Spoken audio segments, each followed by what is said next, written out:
और अब जो है वह है राशि वृश्चिक राशि।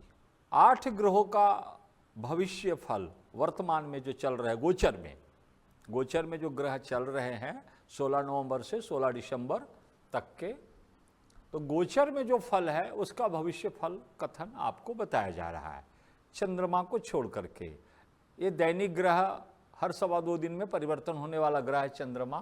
तो ये तो आप स्वयं भी पंचांग या कैलेंडर के द्वारा जानकारी ले सकते हैं कि आज चंद्रमा मेरे लिए कौन सा है। तो अब सूर्य, मंगल, बुध, गुरु, शुक्र, शनि, राहु, केतु इत्यादि ग्रहों का फल वृश्चिक राशि के लिए वो श्रवण करें।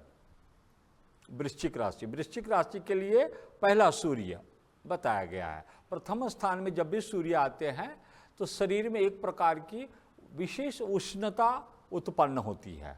प्रधान सूर्य, प्रथम सूर्य जो है शारीरिक उष्णता निर्माण करता है और जिसके कारण ऐसा एक महसूस होता है कि हमें बहुत कमजोरी आ गई है।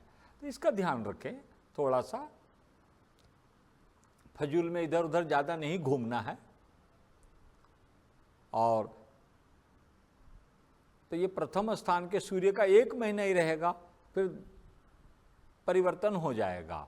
अब साल में एक ही बार प्रथम स्थान में आते हैं। तो इस तरह के शारीरिक जो है परिवर्तन जो है इस महीने में आपको ऐसा लगेगा कि हमारा शरीर थोड़ा कमजोर हो गया है। तो इस तरह से प्रथम सूर्य का ये फल पूरा महीना भर ऐसा ही रहेगा। अब आ गया मंगल। तो मंगल प्रथम स्थान में भी, जो प्रथम स्थान में मंगल जब आता है तो मंगल की, वैसे सूर्य की भी दृष्टि है जो 7वें घर पर जाती है।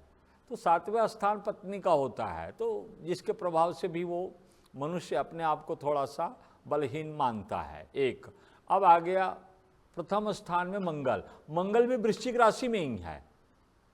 16 नवंबर से 27 दिसंबर तक के मंगल वृश्चिक राशि में ही है। तो मंगल भी प्रथम माने गए, तो मंगल भी प्रथम स्थान में है। अब प्रथम स्थान में मंगल है, राशि स्वामी पर है, पर मंगल की जो दृष्टि अष्टम पे जो पड़ जाती है, 8वीं दृष्टि, पहले स्थान में बैठ करके मंगल 8वें भाव से मृत्यु स्थान को देखता है। अचानक लाभ, अचानक हानि का स्थान जो वहां देखता है, तो इसलिए अचानक शारीरिक कष्ट उत्पन्न करने के योग बना देता है। तो ये सावधानी रहे। मंगल की एक दृष्टि 4थे भाव पे जाती है, तो वो 4था स्थान जो है वाहन का है। आप वाहन चलाएं पर अत्यधिक ज़्यादा डेयरिंग रिस्क ना लेवें। अनिवार्य है तो जाना ही है, बैठ करके चलाना ही है, नहीं है तो बिल्कुल शांति से अपना भगवान का भजन करते रहें। तो इस तरह से मंगल से भी पहला स्थान का जो मंगल है, पहला जो सूर्य है, वह शरीर के लिए उत्तम नहीं बताया गया है। योगायोग वृश्चिक राशि में बुध भी जो है, ये 3 ग्रह की युति है। वृश्चिक में ही अगर बुध है तो ये तीनों ग्रह योग, सूर्य बुध तो मित्र है पर मंगल बुध मित्र नहीं है। अब वृश्चिक राशि का अष्टमेश जो है, अगर राशि अष्टम भाव का अधिपति जहां कहीं भी बैठते हैं ना, उस भाव को बिगाड़ते हैं। तो कोई ऐसी वाणी, कोई ऐसी बात आप व्यर्थ में ना करेंगे जिसके कारण वाद विवाद उत्पन्न होने की पूरी संभावना रहती है। तो सावधानी रहिएगा, आपके शब्दों के कारण कोई बहुत बड़ा विवाद ना होवे, यह ध्यान रखते हुए यह कार्य कीजिएगा। आपको उचित अनुचित जो भी लग रहा है मौन धारण करके रहें। बुध का काम है, वाणी वाला ग्रह है ये, और मंगल के साथ है, तो जो नहीं भी बोलना है वह भी आप बोल देंगे तो व्यर्थ में वाद विवाद बढ़ जाएगा। तो शांति बनाए रखें। गुरु मेष राशि में है। अब मेष राशि में वृश्चिक राशि के लिए 6वां गुरु माना गया। अब 6वें स्थान में जब भी गुरु होते हैं तो 6वें स्थान का गुरु सदैव शुद्धि कारक होता है। अब शुद्धि कारक यानी क्या? अर्थात एक तरह से किसी बात को वो फिल्टर करता है, परिवर्तन कर देता है, क्योंकि 6वां स्थान ऋण, रोग और शत्रु का है। तो उसमें एक अलग परिवर्तन करने के योग बन जाते हैं। ये चल रहे हैं, अभी अप्रैल तक के रहेंगे। अगर आज तक के आपने वो छठवें घर वाला जो बात है उसमें परिवर्तन नहीं किया है तो वो हो जाएंगे। युगा योग है कि अवश्य होंगे। तो इस तरह से बृहस्पति की कृपा बनी हुई रहेगी। मतलब प्लस पॉइंट दिया है, माइनस नहीं दिया है। बृहस्पति वृश्चिक राशि के लिए बृहस्पति छठवें भाव में बैठे हुए हैं, तो जिस स्थान में बृहस्पति बैठता है वो स्थान नाश हो जाता है, वो स्थान के रिक्त को रिक्त करता है। जैसे ऋण है, चलो उसमें परिवर्तन कर देगा, रोग है उसमें परिवर्तन कर देगा, और जो शत्रु है तो उनके बुद्धि में परिवर्तन कर देगा। तो चलिए बढ़िया हो गया। अब आ जाइए शुक्र के ऊपर। वृश्चिक राशि के लिए 11वें स्थान में शुक्र माना जाता है। अब 11वें स्थान का शुक्र लाभ कारक, बहुत ही उत्तम है। यह योग उत्तम चल रहे हैं, यानी कि शुक्र के लाभ स्थान में होना, तो ये प्लस पॉइंट है। आप निश्चिंत रहे शुक्र, क्योंकि सप्तम का अधिपति और 22 का अधिपति लाभ में है। इतना आमदनी तो आपको जरूरी हो जाएगा जितना आपके लिए खर्च के आपने उम्मीद बना करके रखा है। तो वृश्चिक राशि वालों के लिए बहुत उत्तम समय चल रहा है। शुक्र के माध्यम से बहुत उत्तम फल प्राप्ति होगी। अब आइए शनि। वृश्चिक राशि के लिए शनि कैसा है? कुंभ राशि में है। वृश्चिक राशि के लिए चौथा शनि, अढ़ैया शनि माना गया है, और ये वर्ष भर यहीं रहेंगे।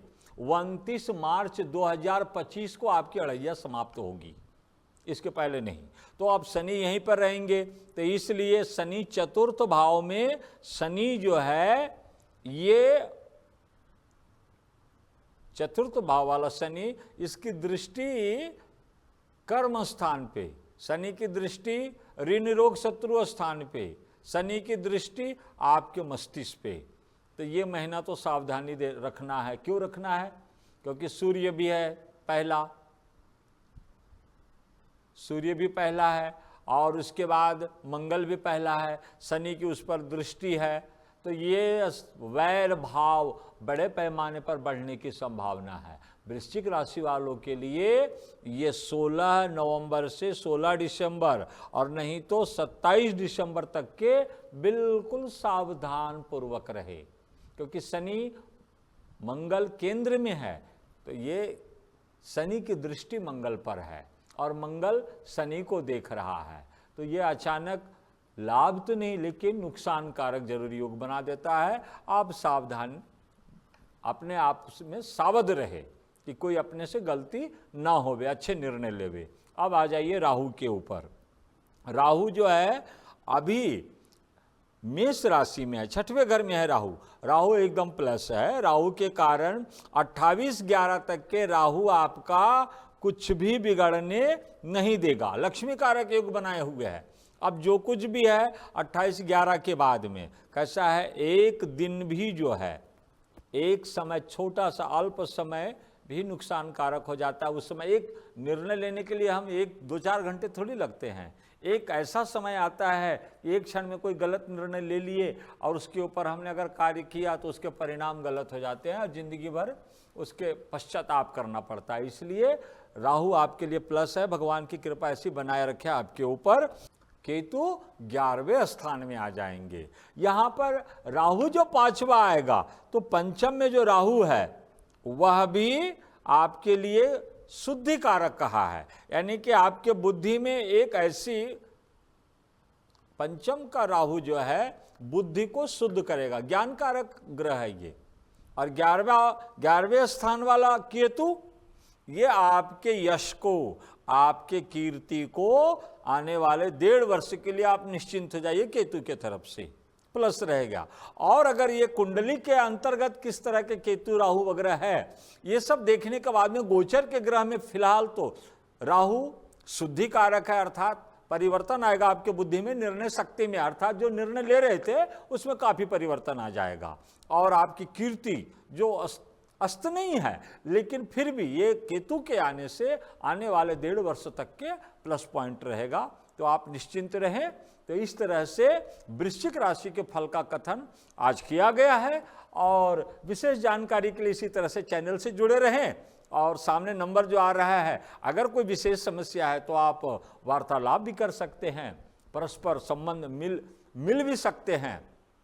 आज इतना ही कि कहा गया वृश्चिक राशि के लिए। आगे की राशि के लिए आज्ञा दीजिए। जय श्री कृष्ण, जय श्री कृष्ण, जय श्री कृष्ण।